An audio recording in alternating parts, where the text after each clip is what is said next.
Assalamualaikum warahmatullahi wabarakatuh. Sekarang kita akan membahas tentang distribusi sampling proporsi.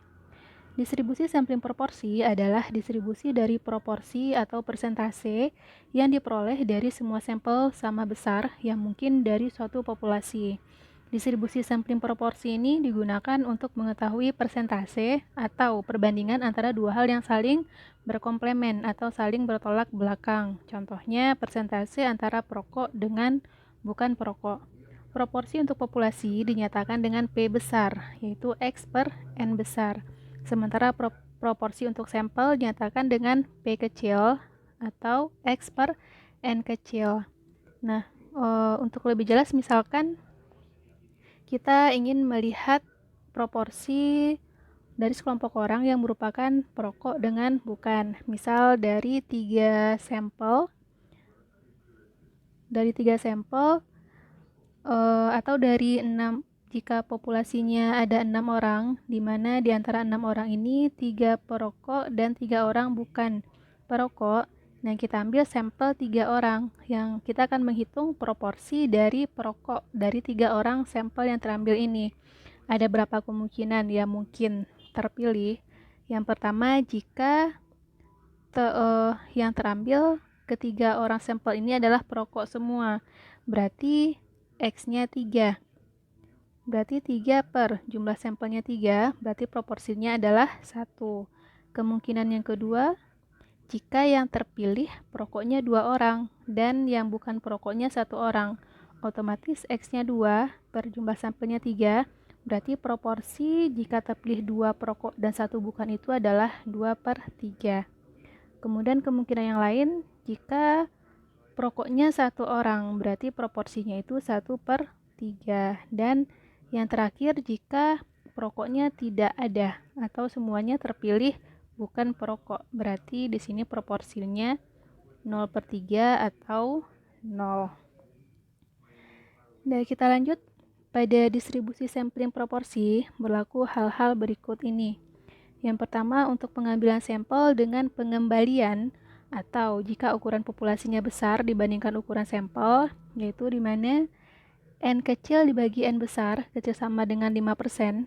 N kecil ini banyaknya sampel, N besar itu banyaknya populasi, maka rata-rata dan simpangan bakunya bisa kita lihat di sini. Rata-rata proporsinya sama dengan V, dan simpangan baku proporsinya itu akar dari V dikali 1 dikurang V dibagi dengan N kecil atau banyaknya sampel.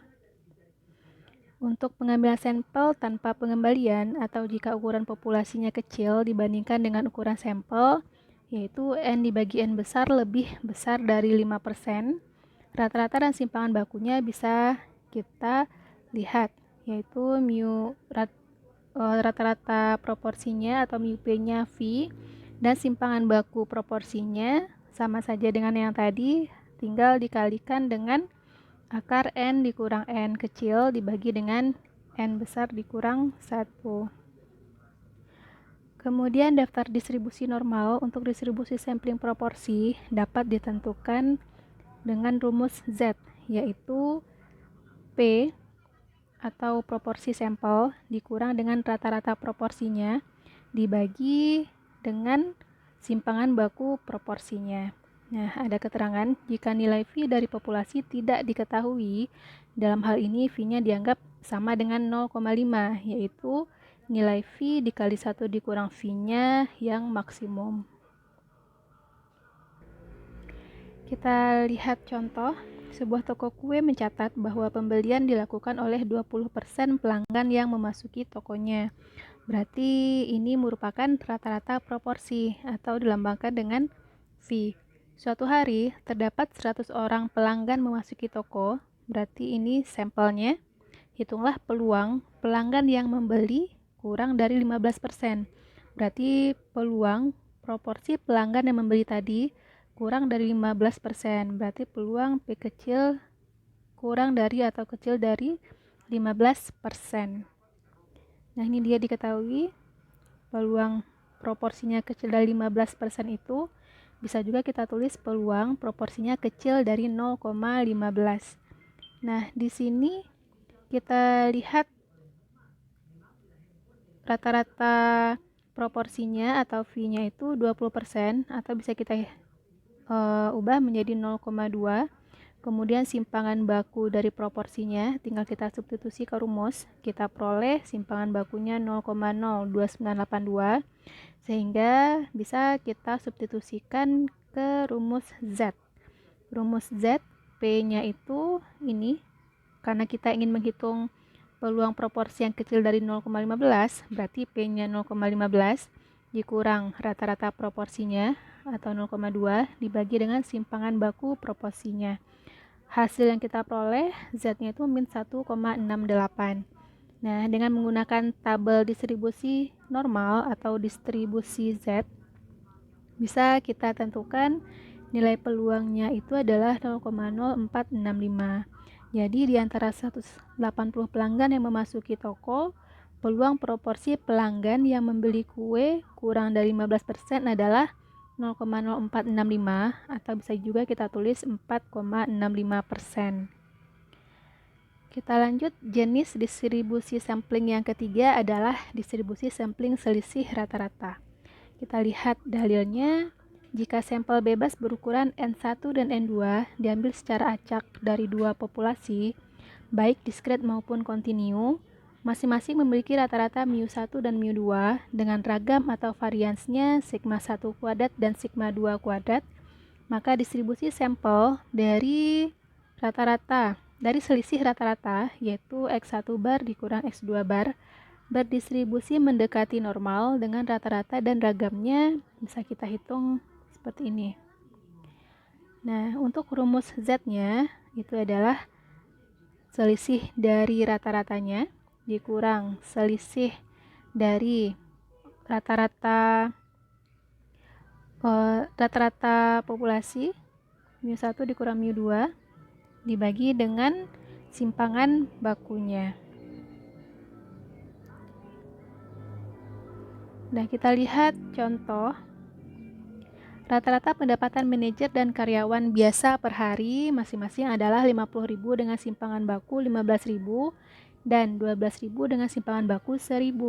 Nah, di sini ada manajer dan karyawan. Kita misalkan di sini katanya rata-rata pendapatan manajer per hari 50.000. Rata-rata pendapatan manajer berarti misalkan sebagai mu1, simpangan bakunya 15.000. Ini berarti sigma 1.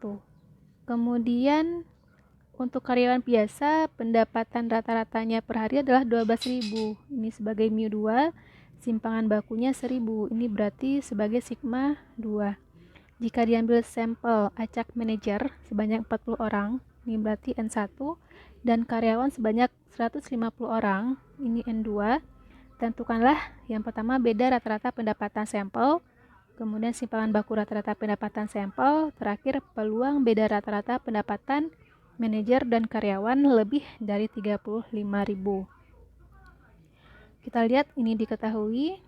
Nah, untuk yang pertama beda rata-rata pendapatan sampel itu berarti mu1 dikurang mu2, kita peroleh nilainya 38.000. Kemudian simpangan baku rata-rata pendapatan sampel. Ini adalah rumus ragam, dan ragam itu sendiri itu adalah kuadrat dari simpangan baku. Berarti simpangan baku sampelnya itu bisa kita akarkan, ragamnya diakarkan. Berarti sigma 1 kuadrat per N1 tambah sigma 2 kuadrat per N2 itu hasilnya nanti diakarkan. Nah, setelah kita substitusi nilainya diperoleh simpangan bakunya 2373,11. Yang terakhir, peluang beda rata-rata atau selisih rata-rata pendapatan manajer dan karyawan lebih dari 35.000. Berarti peluang selisih pendapatan rata-ratanya besar dari 35.000. Nah, kita lihat dulu nilai Z-nya, tinggal disubstitusikan ke rumus. Kita udah tahu bahwa selisih dari X1 dikurang X2 yang ditanya itu adalah 35.000. Ini dia. Dikurang selisih pendapatan rata-ratanya 38.000 dibagi dengan simpangan bakunya tadi kita udah dapat 2373,11. Setelah kita hitung diperoleh nilai Z-nya min 1,26. Nah, yang ditanya adalah peluang pendapatan rata-ratanya lebih dari 35.000, atau bisa kita tulis peluang Z lebih dari min 1,26. Nah, karena di sini tandanya besar, sementara pada tabel distribusi normal itu hanya berlaku jika tandanya kecil, berarti ini kita ubah dulu menjadi 1 dikurang peluang Z kecil dari min 1,26. Setelah kita lihat nilainya pada tabel distribusi normal, diperoleh peluang Z kecil dari min 1,26 itu sama dengan 0,1038, sehingga hasil akhirnya adalah 0,8962. Terakhir, distribusi sampling selisih proporsi. Distribusi sampling selisih proporsi adalah distribusi peluang yang dapat terjadi dari selisih proporsi dua sampel yang berbeda berdasarkan pada dua sampel tertentu dari ukuran parameter dua populasinya. Rumus distribusi sampling selisih proporsi itu yang pertama untuk rata-rata proporsinya sama, mu1 dikurang mu2. Nah, simpangan baku proporsinya ini akar dari sigma 1 akar dari V1 dikali 1 dikurang V1 per N1 ditambah V2 dikali 1 kurang V2 per N2. Kemudian distribusi sampling selisih proporsi akan mendekati distribusi normal jika ukuran sampelnya cukup besar, yaitu jika jumlah sampelnya atau banyaknya sampelnya lebih atau sama dengan 30 dengan ubah acak standar yang rumus Z-nya ini. Selisih proporsi dikurang selisih rata-rata proporsi dibagi dengan simpangan bakunya. Kita lihat contoh. Apple dan Samsung berlomba-lomba mengeluarkan produk yang inovatif. Di dunia, Apple telah menguasai pangsa pasar sebanyak 63% dan sisanya dikuasai oleh Samsung. Ini berarti proporsi untuk Apple. Ini kita misalkan sebagai V1, sisanya dikuasai oleh Samsung. Nah, sisanya berarti 100% dikurang 63%, itu adalah 37%. Ini berarti V2 atau proporsi rata-rata Samsung.